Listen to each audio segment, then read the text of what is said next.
Iba ka hanip, di nagpapanik. Sanay ka bang walang budget o sadyang wala ka lang target? Yung iba namang mga tamad ay meron din kakaibang mindset. Kaso lang hindi natin alam kung utak ba talaga nila ang ginagamit o gumagamit. Pag walang wala at pagkakailanganin sa patalim kumakapit. Pag walang arip, sige ang dali, sige ituloy mo pa pare hanggat hindi ka pa sumasabit. Sana malabanan mo sarili mo na sanay na puro kahingi. Alam mo naman siguro sa sarili mong hindi yan nakakabilib. Tapos siya pa yung galit sa'yo sa pilitan.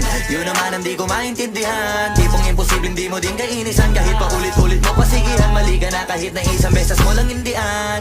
Sa mga naririnig mo sana nakatuto ka para matuto ka ng sira ulo ka.